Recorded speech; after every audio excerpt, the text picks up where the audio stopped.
عفوك إني للنور مدت يداي نزعت أسرار قلبي وجئت ألقي أساي.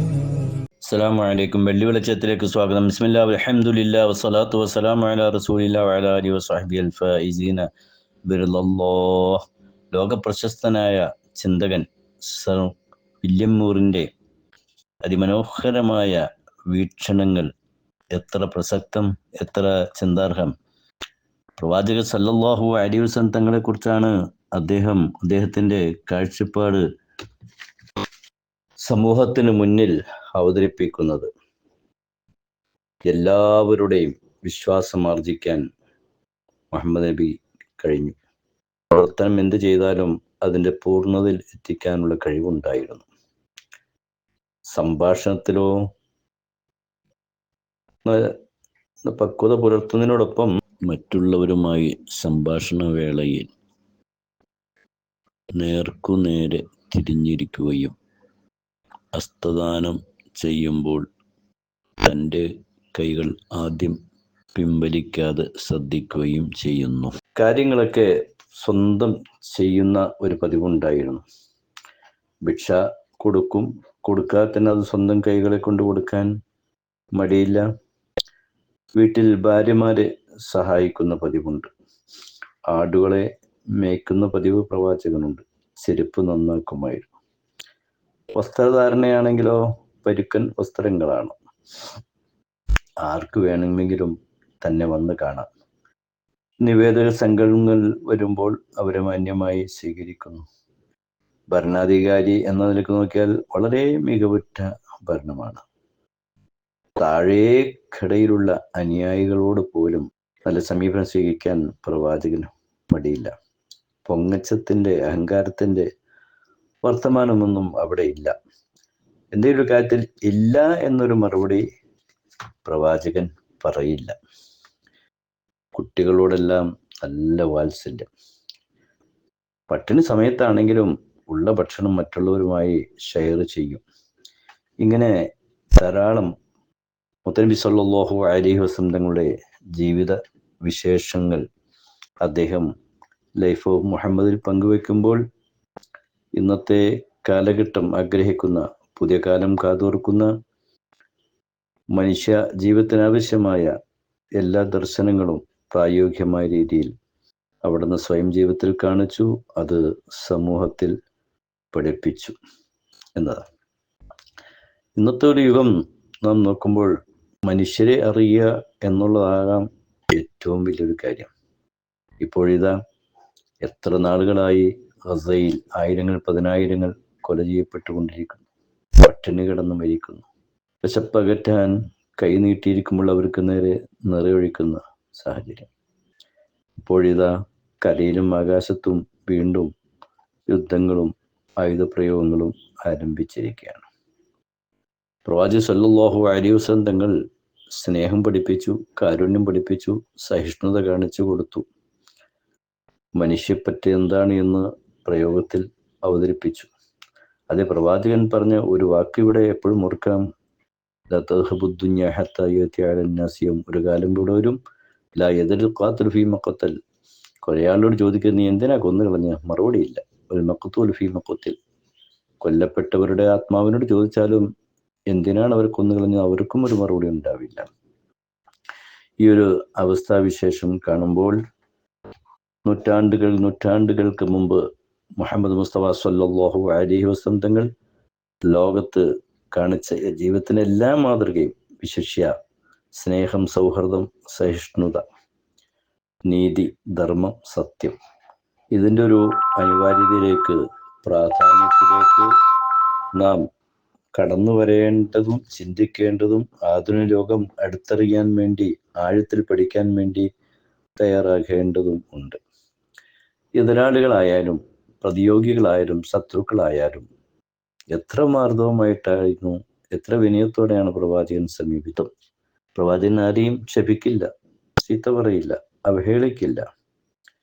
എങ്ങനെയാണ് ഒരു ഗ്രാമീണൻ വന്നുകൊണ്ട് പട്ടിണിയുടെ രംഗം അവതരിപ്പിച്ചു. പട്ടിണി കേട്ടാൽ പ്രവാചകൻ സഹിക്കില്ലല്ലോ, അങ്ങനെ എന്ത് ചെയ്യും? അപ്പോൾ കേട്ടിരുന്ന ഒരു വ്യക്തി പറഞ്ഞു, ഞാൻ കുറച്ച് കാരക്ക കടം തരാം. അത് വാങ്ങി പ്രവാചകൻ കൊടുത്തു.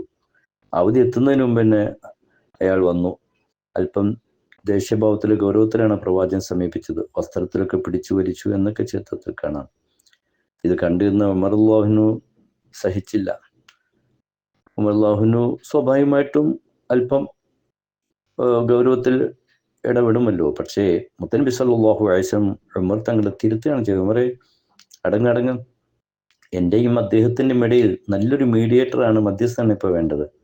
കടം മേടിച്ചാൽ നല്ല രീതിയിൽ കടം വീട്ടണമെന്ന് എന്നോട് പറഞ്ഞിരുന്ന ഒരാൾ, കടം കിട്ടാനുണ്ടെങ്കിൽ അത് നല്ല രീതിയിൽ ചോദിക്കണമെന്ന് അദ്ദേഹത്തോടും പറയുന്ന അങ്ങനത്തെ ഒരു മീഡിയേറ്ററെയാണ് ആവശ്യം.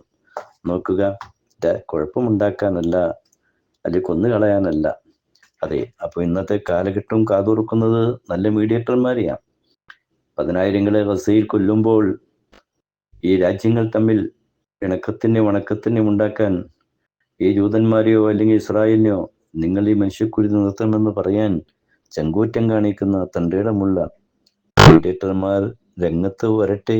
അങ്ങനെ രൂക്ഷമായ അവസ്ഥകൾ ശാന്തമാകട്ടെ. ഇതാണല്ലോ പ്രവാചകൻ വിശ്രമിക്കുന്ന വഴി മരച്ചുവട്ടിൽ ഉണ്ടായിരുന്നു. ദൈവത്ത് അങ്ങനെ ഒരു ആൾ വന്ന് ആ വാളെടുത്തുകൊണ്ട്, മുഹമ്മദേ, ഈ വാളുകൊണ്ട് താങ്കളെ ഞാൻ കൈകാര്യം ചെയ്താൽ ആര് തടുക്കും? പ്രവാചകന്റെ മറുപടി, അല്ലാഹു തടുക്കും. അതം കേട്ടപ്പോൾ അദ്ദേഹത്തിന്റെ കരങ്ങളിൽ നിന്ന് ആ വാൾ വീണുപോയി എന്നാണ് ചരിത്രം. അതേ വാൾ പ്രവാചകൻ ഉയർത്തിപ്പിടിച്ചുകൊണ്ട് ചോദിച്ചു, ഞാൻ കൈകാര്യം ചെയ്താൽ ആര് തടുക്കും? അദ്ദേഹത്തിന് പറയാനുണ്ടായിരുന്ന മറുപടി, മുഹമ്മദേ, അങ്ങയുടെ കരുണയല്ലാതെ മറ്റൊന്നും തടുക്കാനില്ല. പ്രവാചകൻ അവരെ മാപ്പ് കൊടുക്കല്ലേ? മറ്റു ജീവജാലങ്ങളോട് പോലും ഇങ്ങനെയാണല്ലോ ചെയ്തത്, അല്ലേ? ഉറുമ്പിനെ നശിപ്പിച്ച ആള് പ്രവാചകൻ തിരുത്തിയതൊക്കെ കാണാമല്ലോ. അതുപോലെ തള്ളപ്പക്ഷിയും കുഞ്ഞുങ്ങളും തമ്മിൽ കുഞ്ഞുങ്ങളെ കാണാതെ വിഷമിച്ച തള്ളക്കുഞ്ഞിന്റെ വിഷമം മനസ്സിലാക്കി, തള്ളയുടെ വിഷമം മനസ്സിലാക്കി, ആരാണ് ഇതിന്റെ കുഞ്ഞുങ്ങളെ പിടിച്ചത് എന്ന് പ്രവാചകൻ ചോദിച്ചതുമൊക്കെ. അപ്പോൾ പക്ഷികളാകട്ടെ മൃഗങ്ങളാകട്ടെ അവരോടൊക്കെ കാരുണ്യം ഉള്ള സമീപനമാണ്. നല്ലൊരു കുടുംബജീവിതം നയിച്ചു. സർ വില്യം പറയുന്നത് പോലെ ഭാര്യമാരുമായി വളരെ സന്തോഷങ്ങൾ പങ്കിട്ടു. ഐഷാബിയോട് ചോദ്യമുണ്ട്, പ്രവാചകന്റെ സ്വഭാവം എന്തായിരുന്നു? ഖുർആനായിരുന്നു നബി തങ്ങളുടെ സ്വഭാവം. എന്ന് പറഞ്ഞാൽ ഒന്നും വിട്ടുകളയാനില്ല, തള്ളിക്കളയാനില്ല. മാതൃകാപരമായ സമീപനമെന്ന്. കുടുംബത്തിന് കൊണ്ട് സപ്പോർട്ട് കിട്ടണമെങ്കിൽ എത്ര മനോഹരമായ ജീവിത കുടുംബ ചുറ്റുപാടാകണം പ്രവാചകൻ നേതൃത്വം കൊടുത്തത്. അപ്പോൾ ഹൃദയം വളരെ ലോലമായ പ്രവാചകന്റെ മറ്റുള്ളവരോടും സമീപനത്തിൽ മാർത്തവ സമീപനം സ്വീകരിക്കാൻ ഉപദേശിക്കുകയും അത് നടപ്പിലാക്കുകയും ചെയ്തു. ആരെയും എതിർക്കുകയോ പക വീട്ടുകയോ ചെയ്യുന്ന ഒന്നുമില്ല. കണ്ടില്ലേ, മക്കം ഫതഹ് വേളയിൽ എത്രയോ ജനങ്ങൾക്ക് പ്രവാചകൻ മാപ്പ് കൊടുത്തത്. തന്നെ ഉപദ്രവിച്ചവർക്ക്, നാട് കടത്തിയവർക്ക് അവിടെ വിട്ടുവീഴ്ച ചെയ്യാനുള്ള വെച്ചെത്തത്.